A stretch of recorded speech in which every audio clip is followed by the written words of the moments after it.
Баршаңызға қайырлы күн, құрметті менің көрермендерім. Мен сіздермен бүгін керемет құймақтың рецептімен бөлісетін боламын. Өте оңай, 15 минутта жасалып шығарылатын өте оңай рецептпен бөлісемін. Осылай өте жұмсақ, жұқа болып шығатын.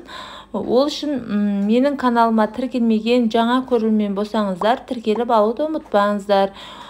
Бисмиллахиррахманиррахим деп 2 жұмыртқамызды алып жарып аламыз. Оның үстіне 3 қасық құмшекерімізді салып, оны жақсылап араластырып аламыз.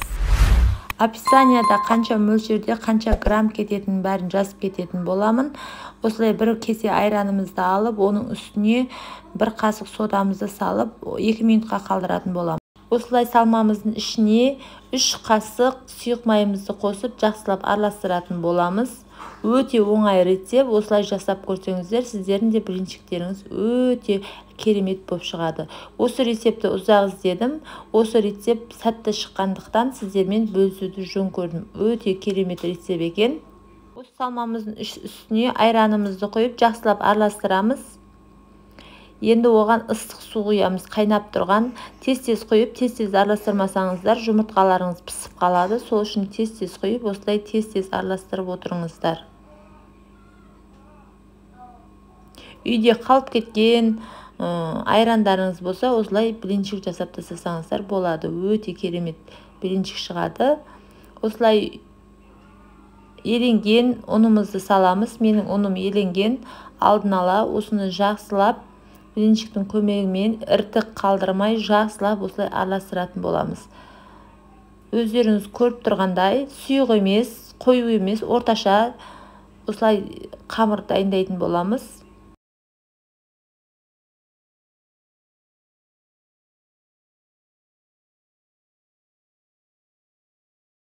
Салмасы осындай видеодағыдай осылай сұйық емес, қою емес, орташа болу керек. Енді осыны жақсылап араластырып болғаннан кейін пісіретін боламыз. Қызып тұрған тәпеншемізге осылай құйып, шет-шеті қызардау дегенде осылай аударатын боламыз. Бірінші осылай шанышқының көмегіменен шет-шетін осылай ажыратып алып, осылай аударатын боламыз. Барлық блинчиктерімді осылай пісіріп алдым. Бір айта кететін жайт, сіздерге блинчикке арнайы осындай бір тәпенше арнап қойыңыздар.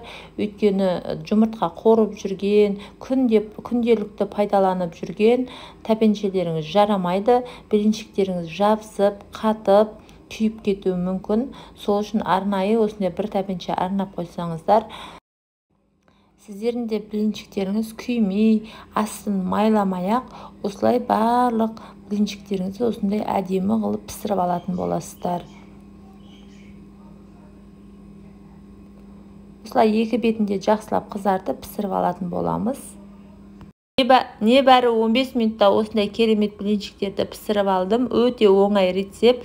Міндетті түрде жасап көріңіздер. Видео ұнаса лайк басып, комментарий жазып, тіркелмеген жаңа көрермен болсаңыздар, тіркеліп алуды ұмытпаңыздар. Осындай қасиетті Рамазан айында осындай түрлі видеоларменен, түрлі пайдалы рецепттерменен бөлісіп отырамын. Алдағы уақытта бұдан да керемет пайдалы видеолар түсіретін боламын. Қасиетті Рамазан айында тұтқан оразаларыңыз, тілеген тілектеріңіз қабыл болсын. Назарларыңызға көп рахмет. Қош сау болыңыздар.